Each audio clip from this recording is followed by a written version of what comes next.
The warning lights in Taemin's fighter cockpit flashed red like angry eyes. His ship shook hard as another plasma blast hit the rear shields. At least it was. Supposed to be. Come on, hold together, Taemin whispered to his ship as he pushed the engines harder. The forest below looked like a green carpet from this height. Somewhere in those trees was safety. Somewhere down there he could hide. The mission had gone wrong from the start. What should have been a simple reconnaissance run over the contested border had turned into a nightmare. The Veltar patrol had been waiting for him. They knew he was coming. Someone had talked, or someone had made a mistake. Either way, Taemin was paying the price. Another blast shook his ship. This time, something important broke. The engine temperature gauge climbed into the red zone. Black smoke started pouring from the left engine. Taemin's heart sank. He was not going to make it back to base. Mayday, Mayday, he spoke into his radio. This is Scout 7. I'm hit and going down. Repeat, I am going down. The radio was dead too. Tae-Min looked at his instruments. The altimeter showed he was dropping fast, too fast. The ground was coming up to meet him whether he wanted it to or not. He had maybe 2 minutes to find a place to crash that would not kill him. The forest stretched out in all directions. No clearings, no roads, no safe places to land. Just trees and more trees. A break in the tree line. It looked like a small valley with what might be buildings. Old buildings. From the look of them, maybe abandoned. The left engine finally gave up completely, bursting into flames. The ship tilted hard to one side. He fought the controls, trying to keep the nose up. Rushed past below him, he was too low now, skimming just above the treetops. Branches scraped against the bottom of his ship. Then he was over the valley, and he could see the buildings clearly. They were definitely abandoned. Old stone houses with no roofs, walls that had fallen down, weeds growing through broken windows. This place had been empty for years, maybe decades, but it was flat ground, and that was all Taemin needed right now. The impact threw him forward. Against his safety straps, the ship bounced once, twice, then slid across the ground with a sound like thunder. Sparks flew as metal scraped against stone. The right wing caught on something and tore away. Finally, with a grinding crash that seemed to go on forever, the ship came to rest against the wall of what had once been a house. For a long moment, Taemin just sat there. He was alive. That was something.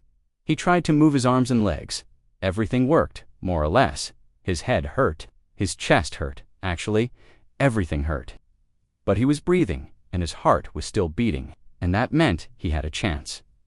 Smoke was rising from the wreckage of his ship. Fire was always a danger after a crash.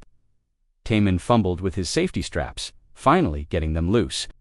He tried to stand up and immediately fell down again. His left leg was not working right. Something was wrong with his knee. Using his hands, he pulled himself out of the cockpit and fell to the ground beside his ship.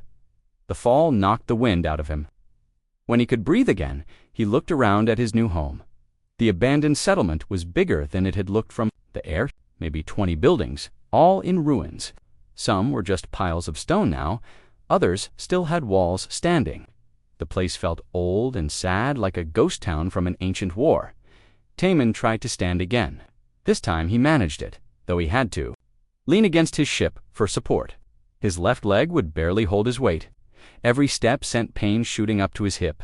But he could walk. Barely, he needed shelter.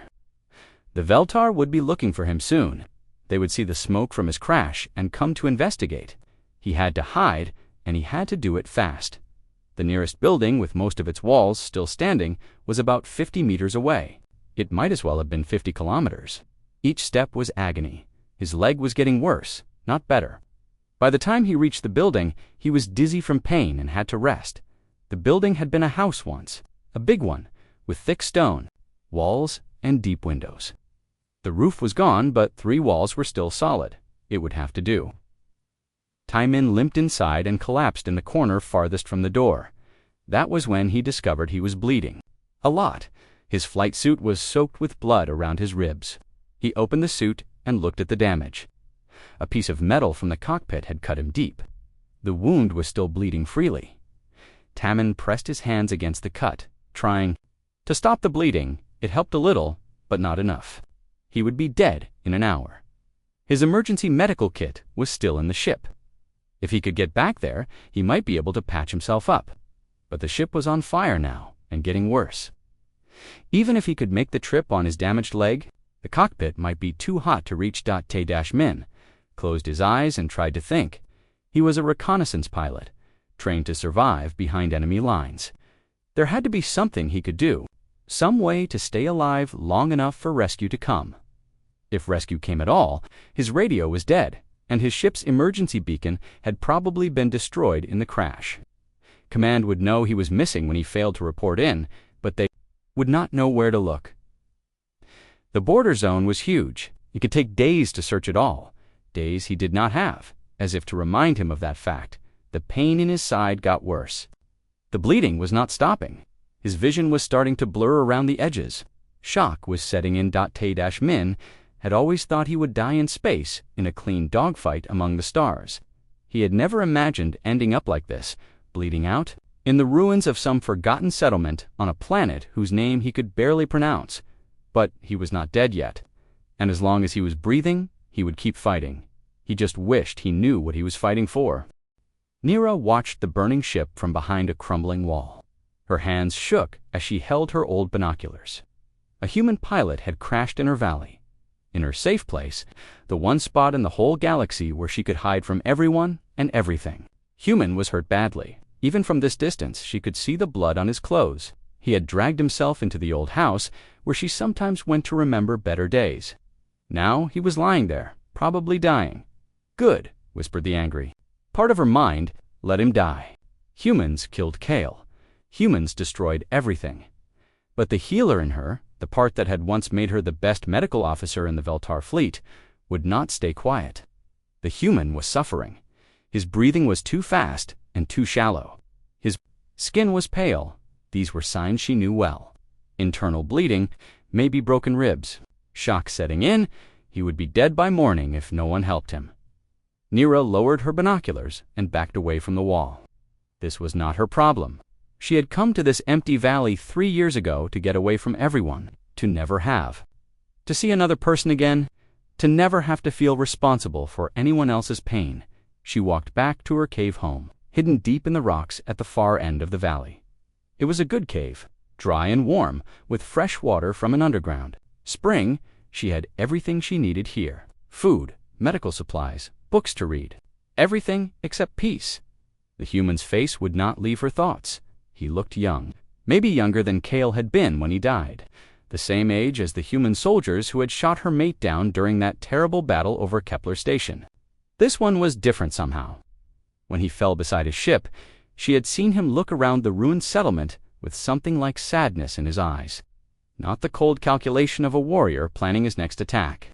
Just sadness, as if he understood that this place had once been someone's home. Neera tried to eat her evening meal, but the food tasted like dust. She tried to read, but the words swam on the page. She tried to sleep, but every time she closed her eyes, she saw the human lying in that broken house, slowly bleeding to death by midnight. She could not stand it anymore. She gathered her medical supplies and crept through the darkness toward the old settlement. Her night vision was much better than a human's. She could see everything clearly in the starlight: the smoking wreck of the ship, the scattered debris, the trail of blood leading to the house where the human had taken shelter. Neera stopped at the doorway and listened. The human's breathing was weaker now, more irregular. He was unconscious, which was probably a mercy. At least he was not feeling the pain anymore. She stepped inside and knelt beside him. Up close, the damage was worse than she had thought. The cut on his side was deep and still bleeding. His left leg was bent at a wrong angle. One of his ribs was definitely broken, maybe more than one, but he was still alive.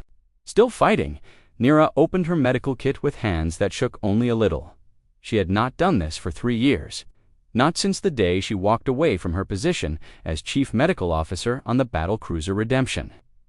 Not since she decided that healing people only meant watching them go back to war and die anyway. Her people, the Veltar, had a gift for healing. It was not magic, though sometimes it seemed like it. Their hands could sense damage inside a body and guide the natural healing process. They could stop bleeding, mend bones, even repair damaged organs if they worked quickly enough, but the gift only worked when the healer felt calm and connected. Fear, anger, or hatred blocked the healing energy. That was why Nira had been so good at her job before Kale died. She had loved her work and cared deeply about every patient. Now, kneeling beside an enemy soldier, she tried to find that calm center again. Nira placed her hands on the human's wounded side. The familiar warmth began to flow through her fingers. She could feel the torn blood vessels, the damaged muscle, the sharp fragments of broken rib. Slowly, carefully, she guided the healing energy where it was needed most. The bleeding stopped first. The small vessels sealed themselves. Then the deeper damage began to mend. It was slow work, and it took most of her strength. By the time she finished with his ribs and internal injuries, she was exhausted. His leg would have to wait. She had done enough to keep him alive. That would have to be sufficient. Nira sat back on her heels and looked at her work. The human's breathing was stronger now. His color was better. He would live, at least for now. She should leave, go back to her cave, and pretend this never happened. But something made her stay a little longer. The human looked peaceful in his unconsciousness. His face was not hard like a warrior's should be. There were lines around his eyes that spoke of laughter, not cruelty. His hands, lying relaxed at his sides, looked like they were meant for building things, not destroying them. What was she thinking? This was a human soldier. The enemy, one of the same species that had killed Kale and countless other good Veltar.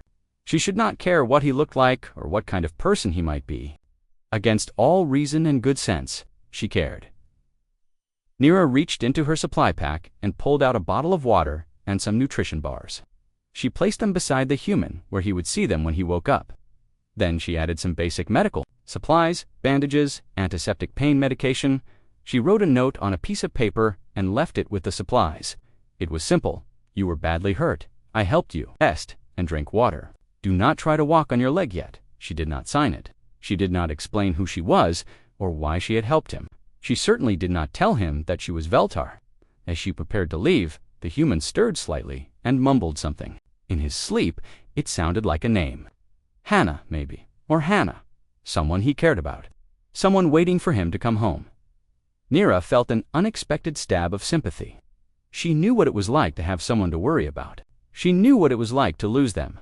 She left the ruined house and made her way back to her cave. But she did not sleep well that night. She kept thinking about the human soldier lying alone in the darkness, far from home, and probably scared. Kept thinking about how easily her healing gift had returned when she truly wanted to help someone. And she kept wondering what Kale would think about what she had done. Probably he would understand. Kale had always said that their gift for healing was meant to be used for everyone, not just their own people. That was the kind of person he had been.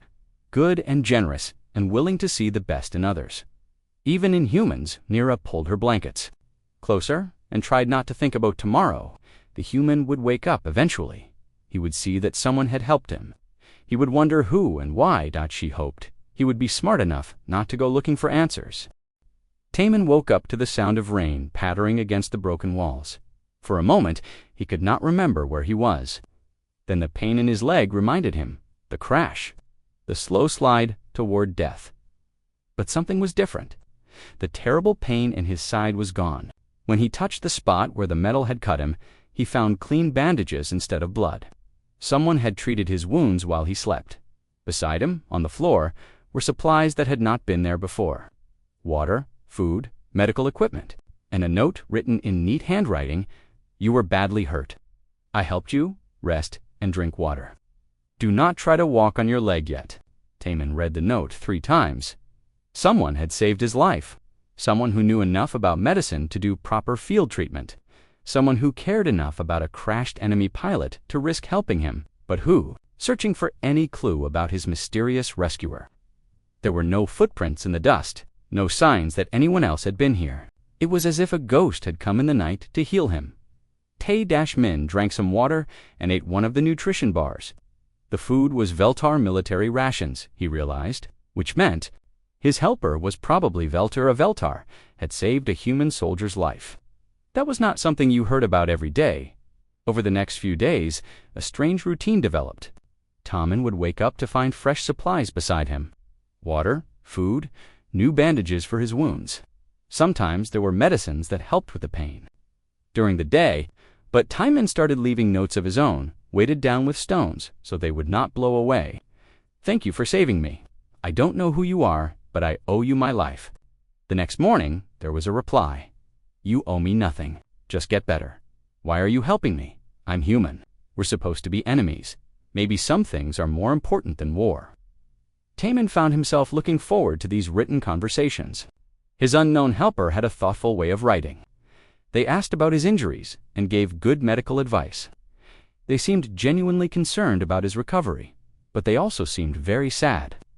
There was something in their words that spoke of deep loneliness and old pain. On the fourth day, Timon decided to try something different. Instead of just leaving a note, he spoke out loud to the empty ruins. "I can feel you watching me. You don't have to hide. I won't hurt you." There was no answer. But that night, as he lay pretending to sleep, he heard a soft voice from somewhere near the doorway. "You should not make promises you cannot keep, human." It was a female voice, speaking accented but clear human language. She sounded young, maybe his own age, and very frightened. "I keep my promises," Timon said quietly, not moving or opening his eyes. "My name is Timon. What's yours?" A long silence. "Then, names have power. I cannot give you mine." "Then I'll call you Angel," Timon said, "because that's what you've been to me." "Have been a sob. I am no angel." "Angels do not carry so much blood on their hands. Neither do I," Timon said. "But here we are anyway." After that, she came every night, always staying in the shadows near the doorway where he could not see her. Clearly, always ready to run if he made any sudden moves. But she came. They talked about small things at first: the weather, the ruins around them, the strange plants that grew in this valley. Safe topics that revealed nothing important about either of them. But gradually, as the nights passed, their conversations grew deeper. "How long have you been alone here?" Timon asked one night. 3 years, she said after a long pause. 3 years, 2 months, and 16 days. That's very specific. "What happened 3 years ago?" Silence stretched between them. Timon thought she might have left without him hearing. "Sorry," Timon said, and meant it, was it? Was it in the war? Yes, he was a pilot, like you. A good man who believed that peace was possible between our peoples. The humans shot him down during a supply run. He was carrying medical supplies to a refugee camp. He was not even armed. Timon felt his heart sink. No wonder she was afraid of him. No wonder she stayed hidden in the shadows. He was the same species as the people who had killed someone she loved. His name was Kale, she continued. "We were going to be mated after the war ended. A little house by the ocean on Veltar Prime. Children, maybe. A quiet life far from all the fighting." "He sounds like a good person," Timon said. "He was too good for this universe. Too kind for this war." Her voice broke slightly. "When he died, I could not. I could not keep healing people just so they could go back out and die like he did. So I left. I came here to this empty place where no one could find me, where I would never have to watch anyone else die, but you saved me. I should not have.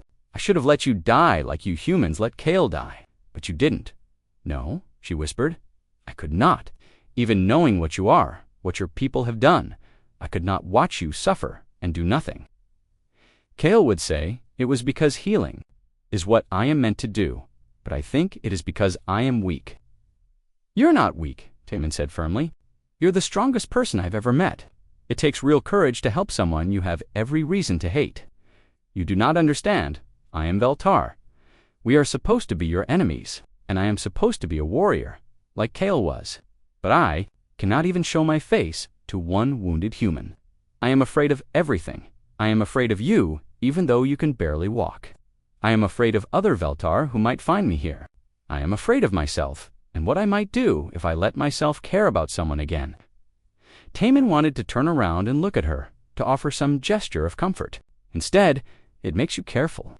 And after what you've been through, careful is probably good." "You are not what I expected a human to be like," she said after a moment. "What did you expect? Someone cruel, someone who would take pleasure in hurting. Others, someone who would try to capture me or call for help to hunt me down. And instead, you got someone who can't even walk without help. Yes, someone who says thank you for every kindness. Someone who speaks of his sister Hannah and his mother's garden and the books he likes to read. She paused. Someone who reminds me that there are good people on both sides of this war. They talked until dawn began to lighten the sky. As always, she slipped away before he could see her clearly. But this time, she left something new beside his supplies, a small carved figure of a bird in flight. It was beautiful work, delicate and graceful. At the base, someone had carved a single word in Veltar script. Tay-Min could not read Veltar writing, but somehow he knew what it said. The sound of engines in the distance woke Timon from his afternoon rest. He sat up quickly, ignoring the protest from his healing ribs. Those were not human engines. The pitch was wrong, the rhythm different. Veltar patrol ships they had found. Timon grabbed his few belongings and stuffed them into his emergency pack. His leg was much better now, thanks to his mysterious helper's care. He could walk without too much pain, even run if he had to. But running would not help him now. The ships would have heat sensors. They would track him easily in the open valley. The engine sounds grew louder. 3 ships, maybe 4. A full search patrol. They would land soon and start looking through the ruins. When they found his crashed fighter, they would know he had survived. Then they would tear the settlement apart, until they found him, or until they found his helper. That thought made Tamon's blood run cold. She had risked everything to save his life. If the Veltar patrol found her helping a human enemy, they would call her a traitor. The punishment for treason was death. "You have to run," he said out loud, hoping she could hear him wherever she was hiding. "They're coming! Get away from here!" No answer came, but then she rarely spoke during the day. The first ship landed. In the center of the settlement, with a roar of engines and a cloud of dust, then the second, Tamon could see armed Veltar soldiers jumping out, their weapons ready. They moved with military precision, spreading out to search the buildings methodically.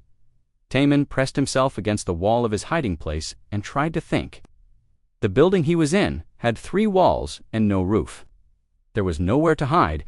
When they got here, his only chance was to slip out the back while they were busy with other buildings. He crept toward the rear wall, moving as quietly as possible. The Veltar had good hearing. One wrong step could give him away. That was when he heard footsteps behind him. "Do not move." Human Tamon froze. The voice was cold and commanding, nothing like his gentle helper's frightened whispers. This was a soldier's voice, used to giving orders and being obeyed. "Turn around." Slowly, Tamon did as he was told. The Veltar standing in the doorway was tall and lean, with the kind of scars that came from many battles. His uniform marked him as a commander. His weapon was pointed directly at Tamon's chest. "Commander Vex," the soldier said into his radio. "I found him, the human pilot. He's alive." "Good work, Jin," came the reply. "Bring him to the landing zone. We'll interrogate him there." Jin gestured with his weapon. "Move, and do not try anything clever. I would be happy to shoot you if you give me a reason." Tamon walked slowly toward the door, his mind racing. Or was she somewhere nearby, watching this happen and unable to do anything about it? They were halfway to the door when a rock sailed through the air and struck Jin in the head. The Veltar soldier stumbled, more surprised than hurt. It was only a small distraction, but it was enough. Tay-Min spun around and tackled the soldier. They went down together, fighting for control of the weapon. Jin was stronger, but Tamon was desperate. They rolled across the dusty floor, each trying to get the advantage. "This way," a voice hissed from the shadows near the back wall. Quickly, it was her. His helper had come to save him.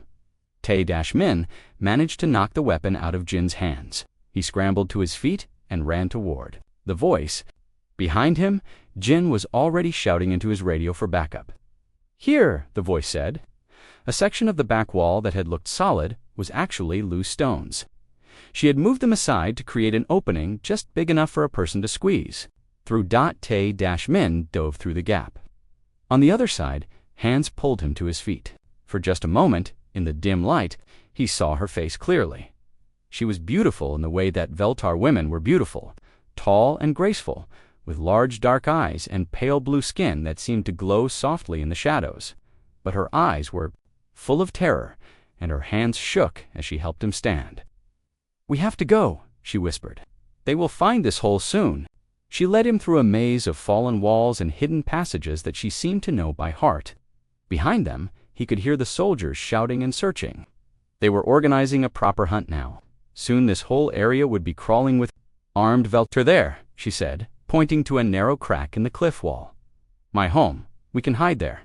The crack was almost invisible unless you knew where to look.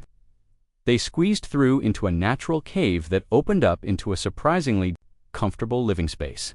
She had been here for 3 years, and it showed. There were shelves carved into the rock walls, filled with books and supplies, a sleeping area with soft blankets, even some furniture made from salvaged materials.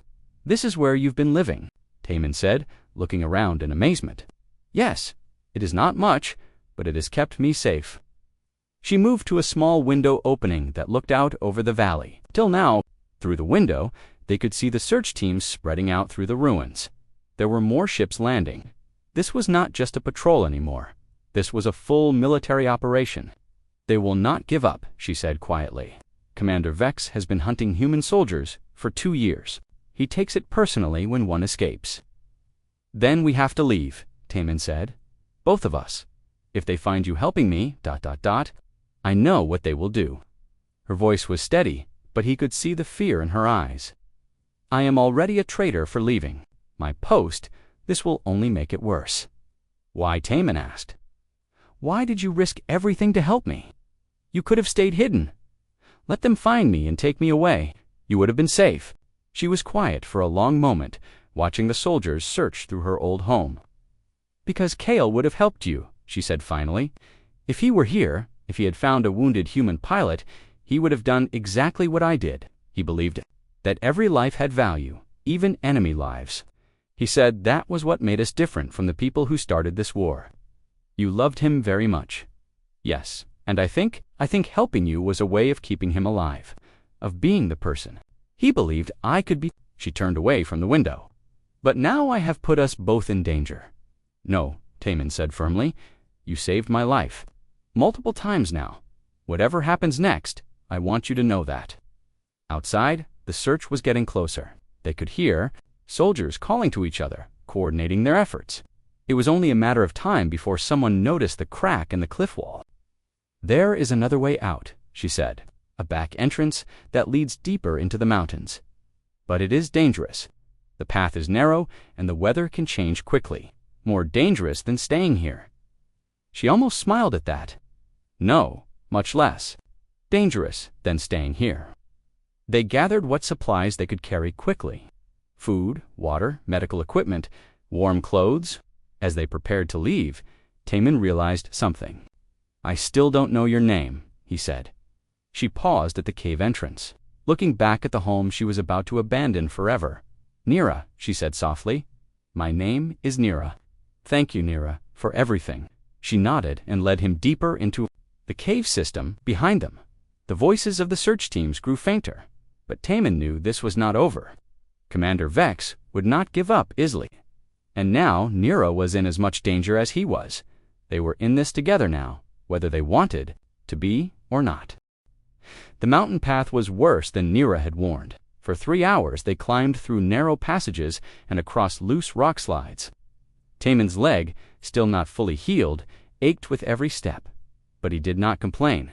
Behind them, they could still hear the search teams calling to each other in the valley below. How much further? Taman asked as they stopped to rest beside a small stream. Not far now, Nira said, but she looked worried.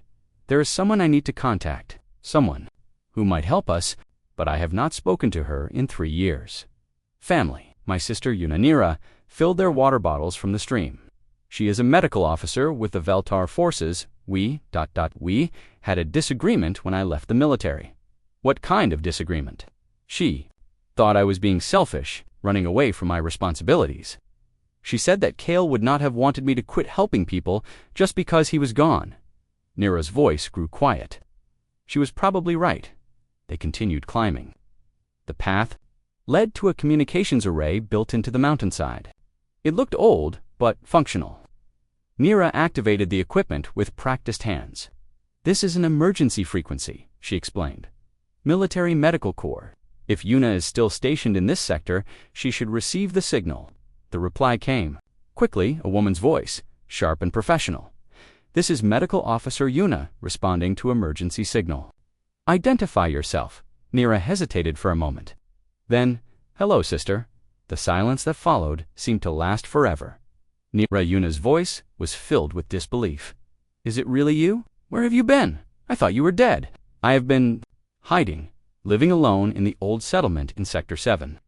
Sector 7, that place has been abandoned for decades." "What are you doing there?" "Trying to forget, but now I need help." "What kind of help?" Nira looked at Taemin, who nodded encouragingly. "I have someone with me, someone who needs medical attention. Bring them to the medical station. I can meet you there in 2 hours. It is complicated. He is ... He is human." Another long silence. When Yuna spoke again, her voice was cold. "What? Did you just say his name is Taemin? He is a pilot? His ship crashed and I treated his injuries? Now Commander Vex is hunting both of us. You helped a human soldier. Nira, do you understand what you have done? That is treason. They will execute you for this." "I know, but I could not let him die." "Why not? His people killed Kale. Have you forgotten that?" "I have forgotten nothing," Nira said, her voice growing stronger. "But Kale would have helped him too." "You know he would have. Kale is dead, Nira. He has been dead for 3 years. You cannot live your life based on what a dead person might have wanted. Maybe not, but I can live based on what I know is right." Touched Nira's arm gently. "Let me talk to her," he said quietly. Nira looked surprised, but handed him the communicator. Yuna Taemin said, "My name is Taemin. I know you have no reason to trust me or help me, but your sister saved my life. She is the bravest person I have ever met." "You are human," Yuna said. "Why should I care what you think about my sister? Because she cares about you. She has been alone for 3 years, punishing herself for surviving when Kale did not. But even in her pain, even with every reason to hate humans, she chose to help instead of hurt. That takes real courage. Pretty words from an enemy soldier. I am not your enemy, not anymore. Your sister showed me that there are good people on both sides of this war. People who choose healing over hurting. People like Kale was. People like you are." "How do you know anything about what Kale was like?" "Because Nira told me about him. She loved him very much, and she loved you too. That is why losing both of you hurt her so much. She did not lose me. She left me because she was afraid. Afraid of losing someone else she cared about. Afraid of failing to save someone again. But she overcame that fear to save me. Now I am asking you to overcome your fear to save her." The communicator was quiet for a long time. In the distance, they could hear aircraft engines. The search was expanding to the mountains. "There is a medical outpost 12 kilometers north of your position," Yuna said finally, "abandoned since the war started. I can meet you there, but if this is a trap..." "It is not a trap," Taemin said. "You have my word. The word of a human. The soldier. The word of someone who owes his life to your sister." 2 hours later, they reached the medical outpost. It was a small building perched on a rocky ledge, with a landing pad for medical transport ships. Yuna was already there, waiting beside her medical transport. She looked like an older version of Nira, with the same graceful build but more scars. And a harder expression. Her medical uniform was crisp and professional. Her hand rested on her sidearm. "Sister Nira," said softly. "Nira." Yuna's voice was carefully neutral. "You look thin. Have you been eating properly?" It was such a typical sister thing to say that Taemin almost smiled. "I am fine," Nira said. "Yuna, this is Taemin." Yuna looked him up and down with professional eyes. "You are injured. Your leg is not healed properly, and there is old damage to your ribs that needs attention." "Your sister did excellent work," Taemin said. "I would have died without her help." "Yes? Well, she always was the better healer." There was pride in Yuna's voice, despite her cold words. "Let me examine you both. We do not have much time before Commander Vex extends his search to this area." Inside the medical station, Yuna worked with swift efficiency. She treated Taemin's remaining injuries while running medical scans on both of them. Her hands were as skilled as Nira's, but where Nira's touch was gentle, Yuna's was purely professional. "Your leg will be completely healed in a few days," she told Taemin. "The rib damage is old but stable. You have been well cared for." "I told you she was an excellent healer," Taemin said. She was the best in the fleet, Una said, looking at her sister, which is why it hurt so much when she abandoned her patients. To go hide in the mountains. I did not abandon them, Nira said quietly. I was replaced. The fleet found other healers. None as good as you. Do you know how many people died because you were not there? How many soldiers could have been saved if you had stayed at your post? And how many of those soldiers would have died anyway in the next battle? Or the one after that? Nira's voice was growing stronger. I was tired of healing people just so they could go back to war and die. At least here, with Taemin, I saved one life that mattered. All lives matter, Nira. That is what Kael taught us both. Then help us, Taemin said. Both of us prove that all lives matter by helping save two of them. Una looked back and forth between her sister and the human soldier. What exactly are you asking me to do? Help us get away from here, Nira said. Somewhere we can be safe. Somewhere Commander Vex cannot find us. You want me to help a human soldier escape? To betray my own military? You want to save lives? Taemin said. That is what you do. That is who you are. We are not asking you to betray anyone. We are asking you to be a healer. Outside, the sound of engines was getting closer. Time was running out. There is a neutral research station on the edge of this system, Una said suddenly. They take medical refugees from both sides. No questions asked. I could get you transport there. You would do that? Nira asked. But this is the last time I can help you run away from your problems. I am not running away anymore, Nira said, taking Taemin's hand. I am choosing to heal instead of hide.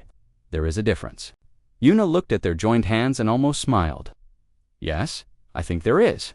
The transport ship that came to pick them up was unmarked and piloted by someone who asked no questions. As they lifted off from the medical station, Taemin saw Commander Vex's search ships in the distance, still looking for them in the wrong place. They were safe, for now. But as he looked at Nira's face, he realized that safety was not enough anymore. She had chosen to help him, to trust him, to leave her hiding place forever. Now he had to find a way to prove that her choice had been worth it. Now he had to help her heal not just his body, but the wounds that war had left on both their peoples. The neutral research station was smaller than Taemin had expected, just a cluster of modules connected by covered walkways, floating in the quiet space between the human and Veltar territories. It was run by scientists from both species who had grown tired of seeing their research used for war. For 2 weeks, Taemin and Nira lived in the medical wing, helping Dr. Chen with patients from both sides of the conflict. It was strange at first, seeing human and Veltar wounded lying in beds next to each other, but here, in this place dedicated to healing, the war seemed very far away. Nira was happier than Taemin had ever seen her. Her healing gift grew stronger every day as she worked with patients who truly wanted to get better, not just return to battle. Her confidence returned. Her smiles came more easily. You were right, she told him one evening as they watched the stars through the observation window. Healing is better than hiding. You figured that out yourself, Taemin said. I just gave you a reason to try. They had become close during their time together. Not romantic love, but something deeper. The bond between two people who had saved each other's lives and chosen to trust despite every reason not to. That was why heart sank when Captain Hyojin arrived with a human rescue team. Pilot Taemin, the captain said as he entered the medical bay. We have been looking for you for 3 weeks. Command was starting to think you were dead. I nearly was, Taemin said. He looked at Nira, who had gone very still beside him. Captain, I need you to meet someone. This is Nira. She saved my life. Captain Hyojin looked at the Veltar woman with professional interest. I see we appreciate her assistance in keeping our pilot alive. Does she have information about enemy positions that might be useful? She is not a source of intelligence, Taemin said quickly. She is a medical officer who chose to help someone. In need, she should be treated as such. Of course, but we do need to debrief you immediately. There have been developments in the war, new operations planned. Your reconnaissance data could be vital. Taemin felt a chill. What kind of operations? Strike missions against Veltar medical facilities. Command believes they are being used to treat enemy soldiers and get them back into combat faster. We are going to eliminate them. No, Nira said suddenly. She stepped forward, her eyes blazing. Those facilities treat civilians too. Children, elderly people, refugees who have nothing to do with the war. With respect, miss, that is not your concern, Captain Hyojin said. Pilot Taemin, we leave in 1 hour. Gather your things. Taemin looked at Nira's stricken face, then back at his captain. I request permission to remain here, sir. This station needs medical personnel, and I can be useful. Request denied. You are a military officer, not a doctor. Your duty is to your unit and your species. My duty is to do what is right. Captain Hyojin's expression hardened. Are you refusing a direct order? Before Taemin could answer, alarms began blaring. Throughout the station, red lights flashed in the corridors. Over the intercom, Dr. Chen's voice crackled with urgency. All medical personnel to emergency stations. We have incoming casualties. Multiple ships damaged in combat. Both human and Veltar wounded expected. This conversation is not over, Captain Hyojin said, but the immediate crisis took priority. The rescue team moved to help with the emergency response. The casualties were worse than anything Taemin had seen. 2 transport ships had collided during a battle, 1 human and 1 Veltar. Survivors from both crews were critically injured. The station's medical bay filled quickly with bleeding. Broken people who needed immediate care. Nira worked like a person possessed, moving from patient to patient with her healing touch, but there were too many wounded and not enough time. People were dying faster than they could be treated. I need more healers, Dr. Chen shouted over the chaos. Anyone with medical training. That was when Commander Vex arrived with a Veltar military force. The Veltar commander strode into the medical bay, with armed soldiers behind him. His cold eyes found Nira immediately. Medical Officer Nira, he said, you are under arrest for treason and desertion. She is treating wounded, Dr. Chen protested.